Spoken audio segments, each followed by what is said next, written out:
మనస్ఫూర్తిగా స్వాగతిస్తూ ఉంది.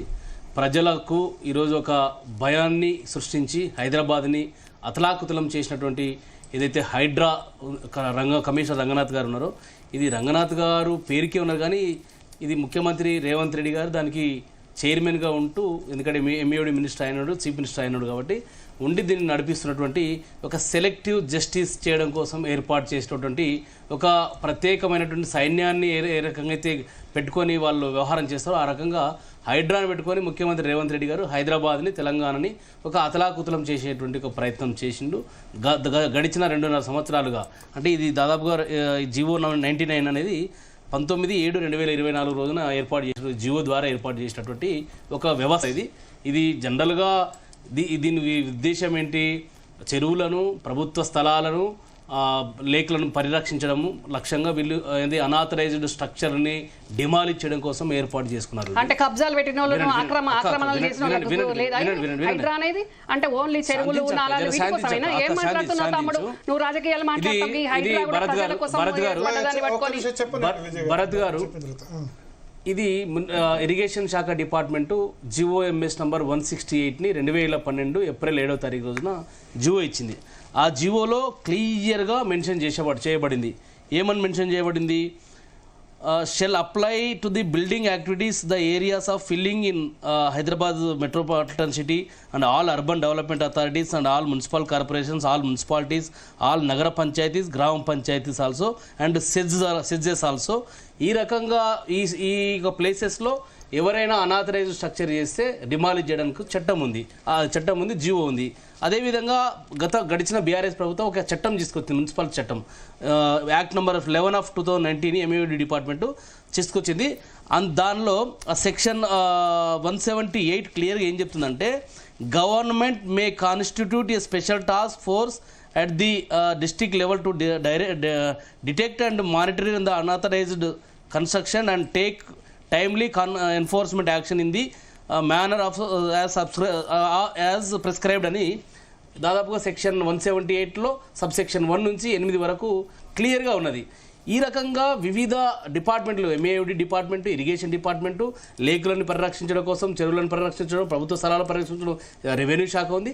ఈ రకంగా ఆల్రెడీ వ్యవస్థలు ఉండంగా కూడా ఒక హైడ్రా అనేటువంటి ఒక భూతాన్ని తీసుకొచ్చి ఈరోజు ప్రజలని ఆ భయభ్రాంతులకు గురి చేసి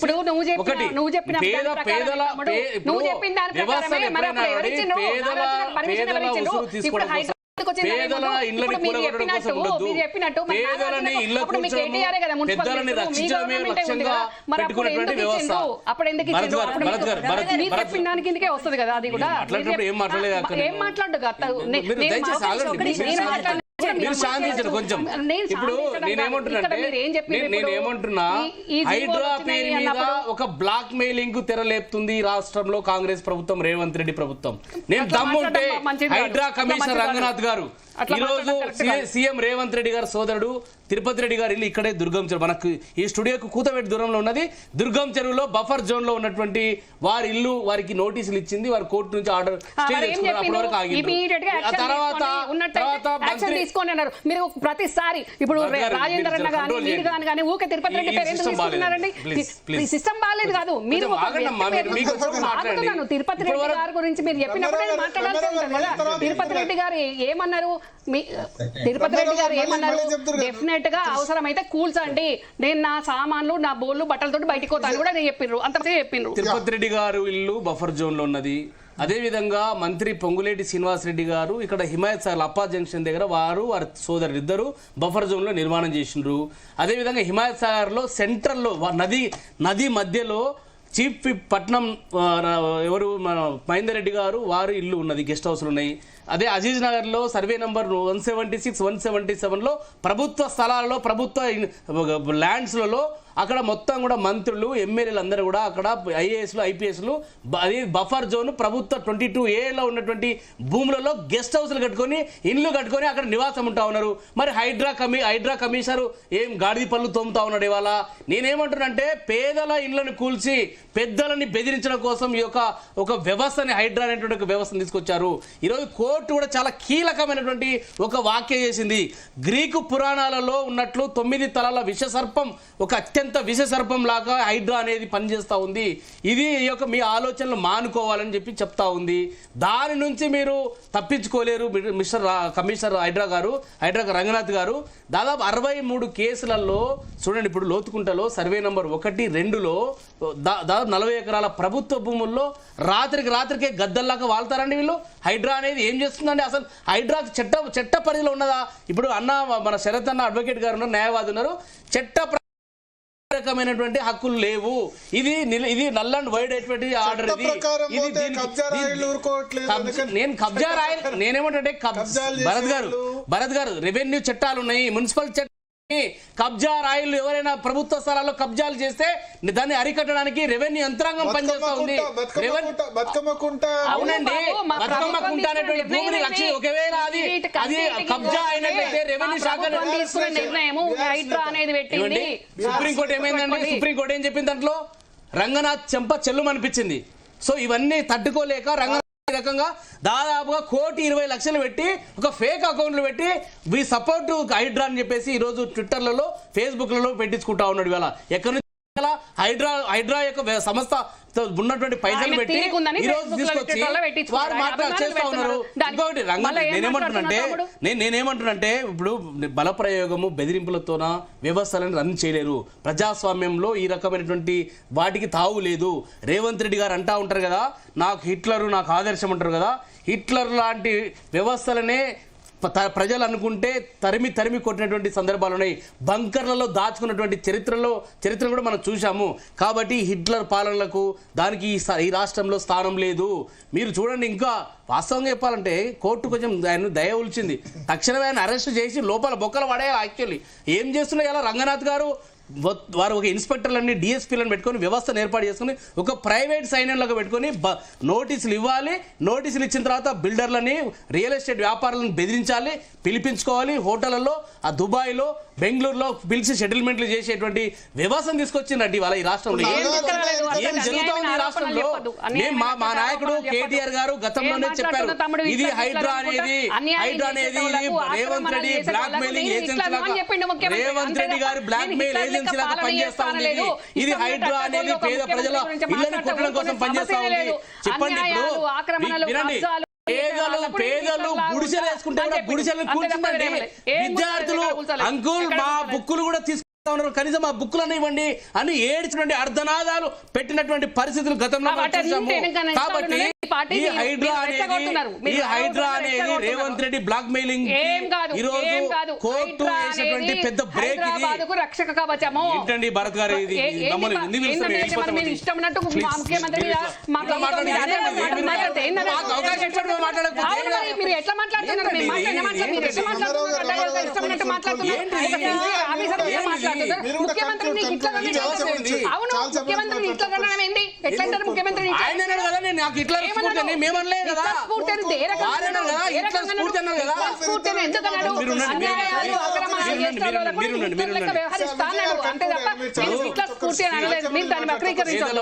పేదలపై ప్రతాపం చూసి పెద్దలపై ప్రేమని ఒలకబోయడము హైడ్రా యొక్క 2 నాలుకల ధోరణి వినాడాలి.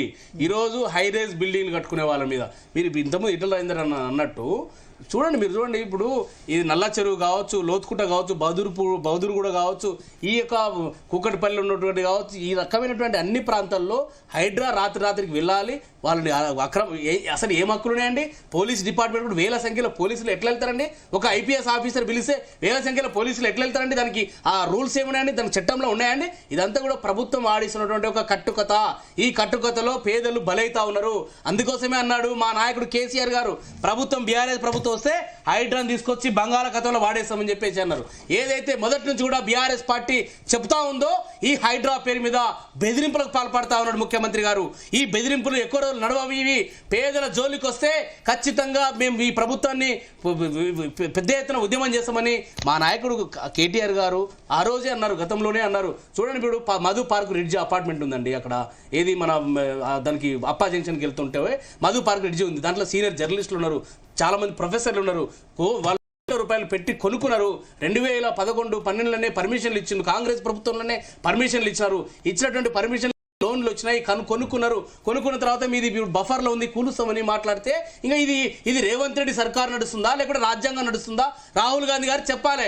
ఇప్పుడు అక్కడ బుల్డోజర్ రాజ్ నై చలేగా అన్నాడు కదా, మరి ఈ రాష్ట్రంలో రేవంత్ రెడ్డి బుల్డోజర్ రాజ్యం ఎట్లా చలాయింది? రాహుల్ గాంధీ గారు ఎందుకున్నాయి? ఉత్తరప్రదేశ్ ఒక మాట నడుస్తుంది. రాహుల్ గాంధీ గారు చెప్పాలని ఏం మాట్లాడుతున్నారు? మరి కేసీఆర్ గారు చెప్పినట్టే మీరు వింటున్నారా? శరత్ గారు ఒక్క నిమిషం రమ్యారావు గారు ఒక్క నిమిషం శరత్ గారు శరత్ గారు ఫామ్ హౌజులు చేసుకున్నారు, ఏ రకంగా కబ్జాలు పెట్టారు. మరి తమ్ముడు బయటికి మరి ప్రజలకు వెళ్దాం ధర్నా చౌక్కడికి ఇతరం పోదాంపా. మా ప్రభుత్వంలో ఎవరైనా ఆక్రమణలు చేసిండ్రు, మీ ప్రభుత్వంలో ఎంత చేసిండ్రు? ఒక్క నిమిషం శరత్ గారు చెప్పండి. శరత్ గారు సార్ ఇప్పుడు బంద్ పెడితే ఎట్లా అండి? అసలు టైంకి మీరు మాట్లాడుతూనే ఉన్నారు, మీ వర్షంలో మాట్లాడారు, విజయ్ దానిలో కూడా మీరే మాట్లాడారు. మాట్లాడిన ఉంటే మరి ఇష్టం ఉన్నట్టు అడ్డగోలుగా ఒక సిన్సియర్ ఆఫీసర్ ని మా ముఖ్యమంత్రిని అంటుంటే మాట్లాడకుండా ఏం చేయమంటారండి? చెప్పండి సార్. ఇప్పుడు విషయం ఏంటంటే ఒక సంస్థను సృష్టించినప్పుడు దానికి కొన్ని పరిధులు ఏర్పరచాలి సార్, జ్యూరిడిక్షన్ అంటారు. అది రేవంత్ రెడ్డి చేసిన ప్రభుత్వం యొక్క పెద్ద తప్పిదనం. ఏమంటే కట్ ఆఫ్ డేట్ ఫిక్స్ చేయాల్సింది. ఇప్పుడు ఎప్పుడో 20 ఏళ్ల క్రితము 15 ఏళ్ల క్రితం వెలువడిన కాలనీలు, అక్కడ నివాసం ఉన్నటువంటి వాళ్ళను మినహాయిస్తూ దాని యొక్క పరిధిని ఇటీవలి కాలంలో జస్ట్ ఎట్ ది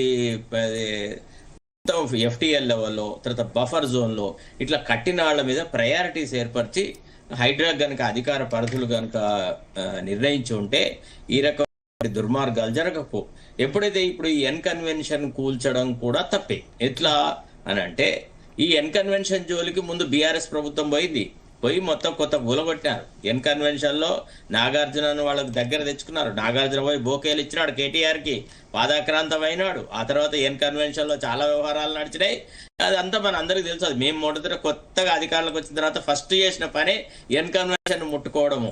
ఈ పెద్ద ఏదో కేటీఆర్ ఏదో పెద్ద బ్రహ్మాండమైన అది ఆయన విజయ్ మాట్లాడని కానీ ఎవరిని ఎట్లా గిల్లాలో, ఎవరి దగ్గర ఎట్లా పైసలు వసూలు చేయాలో రాజకీయాలు ఇవి చాలా నడిచినాయి. వీళ్ళ కేవీపీ వివేకానంద బిల్డింగ్ గులగొట్టినారా లేదా? ఆయన కట్టినాడా లేదా ఇల్లీగల్ కన్స్ట్రక్షన్? చెప్పండి ఒక మాట. అప్పుడు మేము ఉన్నాం కదా గవర్నమెంట్ లో. ఆయన ఎందుకు వచ్చి పార్టీలో చేరినాడు? ఆ బిల్డింగ్ ని కాపాడుకోవడానికి పార్టీలో చేరినాడు. అయినా సరే high court to whichever party you may belong to, it's an illegal construction, it has to be demolished అంటే it was raised to the ground. అయితే బీఆర్ఎస్ లో ఉండేటువంటి చాలా మంది చోటా నాయకులందరూ అప్పుడు కాంట్రాక్టర్ల అవతారం ఎత్తేసేసి ఎఫ్టీఎల్ లేదు, ఏది లేదు, ఇష్టం వచ్చినట్టు ఇష్టారాజ్యంగా వ్యవహారాలు చేస్తారనేది నిర్వివాదాంశం. అయితే మనం అనేది ఏంటంటే ప్రజా ప్రయోజనాల దృష్ట్యా ప్రభుత్వం ఏర్పడిన తర్వాత హైడ్రాను సృష్టించినప్పుడు దాని పరిధి